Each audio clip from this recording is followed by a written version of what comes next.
ආයිබෝවන් වනක්කම් අස්සලාමු අලයිකුම් මම කේ මාධවන් ජාතික ක්‍රියාකාරී පෙරමුණේ ජාතික සංවිධායක ඇත්තටම අද රට තුල තිබෙනවා අපිට කතා කරන්නට ප්‍රශ්න ගණනාවක්.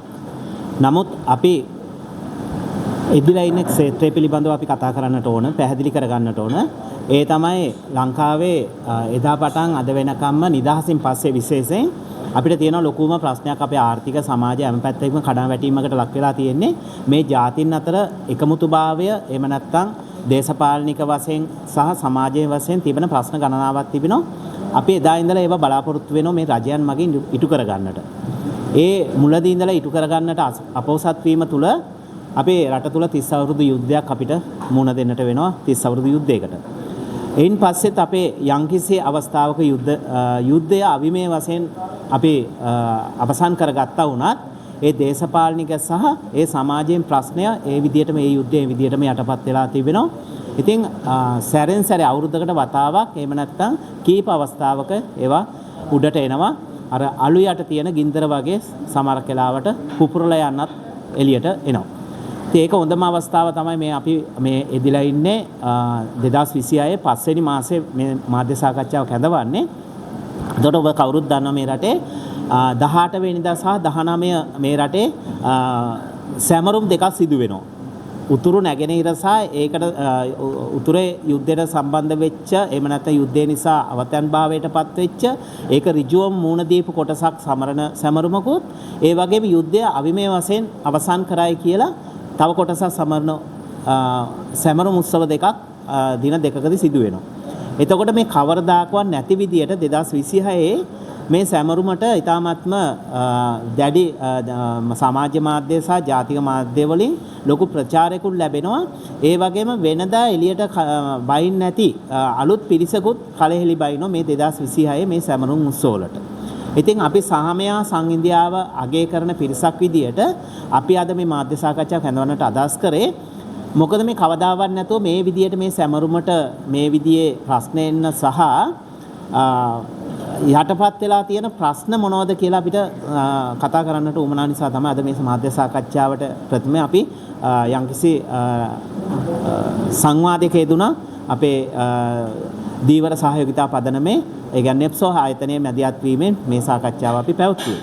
එතකොට එතනදී අපිට කතා කරන්නට අවශ්‍ය වුණ සහ ඒ යටපත් වෙලා තියෙන ප්‍රශ්න විදියට අපි කතා කරේ ඇත්තටම අපිට මේ සාමයා සංඉන්දියාව ඇති කරන්නට නැත්නම් මේ ජාතින් අතර තියෙන මේ දුරස්භාවය නැති කරන්නට අපි අපේම සල්ලි අපේම බදු මුදලින් අපේ රටේම පිළිගන්න පුළුවන් ජනාධිපති කොමිසමක් අපි යුද්ධෙන් පස්සේ පත් කරගත්තා. ඒ තමයි LLRC කියන උගත් පාඩම් සහ ප්‍රතිසන්ධාන සඳහා හෝ කොමිසම කියන එක. එතකොට මේ ජනාධිපතිවරයාගේ කොමිසම සෑම ආකාරයකින්ම පිළිගත් කොමිසමක් සහ ජාත්‍යන්තරයට පවා මේක කිව්වා මේ ප්‍රශ්න වලට පිටින් ඇවිල්ලා අත දාන්න එපා. අපේ ආන්තරණයක් අපි සකස් කරලා ඒට අපි අපේ ජනතාව අපේ රටේ ප්‍රශ්න අපි විසඳ ගන්නවා කියලා එදා UN එකට පවා අපේ එක්සත් ජාතික සංවිධානයට පවා අපේ රටෙන් ඉතාස් පැහැදිලි සහතිකයක් දුන්නා අපි මේක කරනවා කියලා. ඉතින් අපි අහන්නට කැමති ඒ LLRC වාර්තාව නිකුත් කරන්නේ 2011 වසරේ. යුද්ධෙන් පස්සේ ඒ ඊ타මාත්ම නීති යානුකූලව තමයි මේ කොමිසම් පත් කරන්නේ සහ විශේෂයෙන් ජනාධිපති විශේෂ කොමිසමක් විදියට පත් කරන්නේ.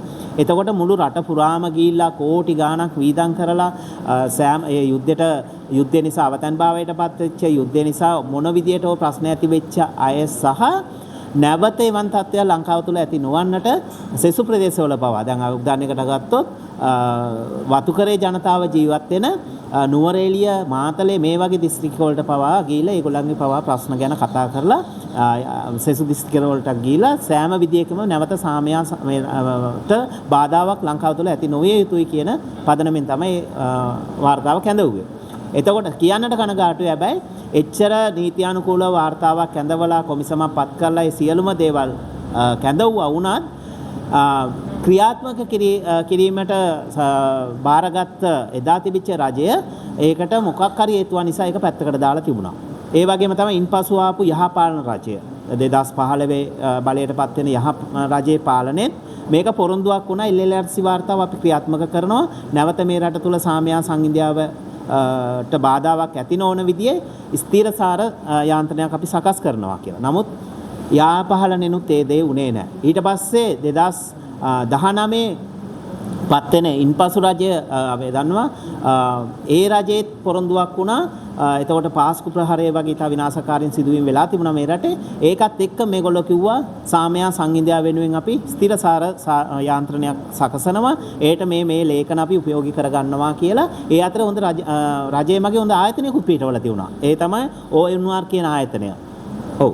ඒ ආයතනයේට ඉස්සා විශාල සේවක සංඛ්‍යාව බඳවගෙන ඒකට වෙනම කාර්යාලයක් පවත්වාගෙන උතුරු නැගෙනහිර සහ ඒ නැවත පදිංචි කිරීම වගේ කටයුතුත් ඒ හරහා සිදු කරමින් තව විශාල මුදලක් අපි දැනගත්ත ලංකාවේ වෙනවට තිබිච්ච විශාලම මුදල ඒ ආයතනයේ තමයි තිබුණේ කියලා. හැබැයි අද වෙනකනුත් දැන් මේ ඊයේ පෙරේද වෙච්ච සිදුවීම් එක්ක බලනකොට ඒ ආයතන වලින් කරපු වැඩ වලින් මොකක් හරි වෙලා තියෙනවද කියලා ප්‍රතිඵලයක් තියෙනවද කියලා අපි ආන්නට කැමතියි. දැන් එහෙමනම් මේ ආයතන මෙච්චර මේ මුදල් කියලා මෙච්චර මේ පත් කරගෙන තියෙන ආයතන වලින් දැන් ඊයේ පෙරේද මේ සැමරුම් කරන්නට ගිහිල්ලා මේ රට තුල වෙන්නට දැන් ඒක අර අලුයට තියෙන ගින්න වගේ කිව්වා කියන එක ලොකු ප්‍රශ්නයක් වෙන්නට පුළුවන් කොවිලා කරි ඉඩ තිබෙනවා. නමුත් එක වචනයක් හරි මේ ආයතන වලින් ප්‍රකාශනයක් කරලා තියෙනවද රජයෙන් හෝ නැත්නම් ඒ පාර්ශ්වයන් විදියට මේකේ තිබෙන භයානකත්වයේ පිළිබඳව හෝ මේ ජාතින් අතර තියෙන ඒකාබද්ධතාවයට යම්කිසි බාධාවක් වෙන සිදුවීම් වෙනවා. ඒකට මොකක්ද ප්‍රකාශය මෙතෙක් වෙලාවට රජය කරලා නැහැ. හරිම නියඬයි. ඉතින් අපි නැවත කියන්නේ අපේ මුදලින් මේ රටේ බදු මුදලින් නඩත්තු වෙන මේ නිලධාරීන්ටත් ඒ වගේම අපේ බදු මුදලින් පිහිටවාගෙන අපේම කරුණු සොයලා සකස් කරගත්ත මේ LLRC කියන වාර්තාවත් අනිවාර්යෙන් ක්‍රියාත්මක කරන්නට අපි වර්තමාන රජයට සදාචාරාත්මක අයිතියක් තිබෙනවා. මොකද ඒගොල්ලෝ තමයි වැඩියෙන්ම කෑ ගැව්වේ මේ රටේ සාමයා ඉන්දියාව කියන එක සෙසු රජයන් වලින් නැත්තම් නැති කරලා තියෙනවා. අපි බලයට පැමිණිලා මේ දේ අපි මේ රට තුල ඇති කරනවා කියලා. ඉතින් අපි රජයට ඉතාමත්ම වගකීමෙන් මතක් කරන්නට කැමති මේ නිර්දේශ ක්‍රියාත්මක කරන්නට දැන් හරි එළියට එන්න අපිත් මූලිකත්වයේ ගන්න මේ ක්‍රියාමාර්ග ගන්නට කියලා අපි දැන් අපේ ආයතන කිව්වා වගේ අපි බලාපොරොත්තු වෙන ඉදිරියේදී ඒ ආයතන කරා යන්න ගිහිලා අමු වෙලා ඒව ක්‍රියාත්මක කරන්නට තියෙන බාධා නැත්තම් මොකද්ද තියෙන ප්‍රශ්න කියලා අපි විමසන්නට අදහස් කරනවා. ඉතින් අපි ඒ කටයුත්ත ඉතා ඉක්මනින් සිදු කරනවා කියන ගමන්ම අපි විශේෂයෙන් මේ රටේ සියලුම ජනතාවගෙන් ඉල්ලනවා දේශපාලන හෝ වෙනත් හේතුන් මත බෙදිලා ඉන්නවා නම් මේ රටේ තවත් යුද්ධයක් ඇති වෙන්නට ඔබ කිසි කෙනෙක් ඉදිරිපත් විය යුතු නැහැ. මඟ පාදන්නට එපා. එවන් පණිවිඩ රට තුල තිබෙනවා නම් ඔබ මූලිකත්වයේ ගන්න අපි සියලුම ජනතාවගෙන් ඉල්ලීමකුත් කරනවා. බොහොමත්ම ස්තුතියි.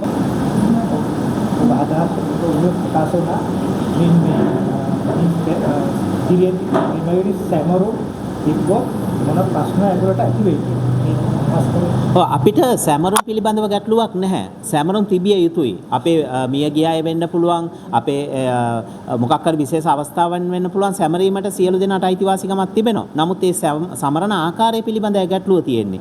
ඒවා අපි දැන් සමහරක් අවස්ථාවලදී මේ සැමරුමට ගේන ඒ අම්පන්න ඒ කියන්නේ ඒවට භාවිතා කරන දේවල් පිළිබඳව ගැටලු තිබෙනවා. ඉතින් අපි ඒව ඇති කරන්නට සහ එහෙම ආරාධින පිරිසක් පැහැදිලිව රට තුල දැන් නිර්මාණය වෙලා ඉන්නවද කියලා අපිට දැනෙනවා. මොකද ඒවා සිදු වෙන හරියට මේ මොකද සංවිධානාත්මකද කියලා අපිට ප්‍රශ්නයක් මතුවෙනවා. මොකද ඒ සිදුවීම් හරහා බලනකොට හරියට ඒවා එකින් එකට පොඩි සම්බන්ධතාවයක් තියෙන මේ රට තුල ඒ අවසනාවන්ත සිදුවීම් වෙච්ච අවස්ථාවල මේ එකම පුද්ගල කණ්ඩායමක් ඒවට එදිලා ඉන්න එක අපි දකින්න කීප විටක්ම. ඉතින් ඒක තමයි අපි ප්‍රශ්න කරන්නේ. එහෙම වෙන්නේ කොහොමද කියලා ඒවා නැති කරන්නට සහ ඒවා පිළිබඳව සොයා බලන්නට තියෙන ආයතන මේ වෙලාවේ නියඬව සිටීමත් අපිට විශාල ගැටලුවක්.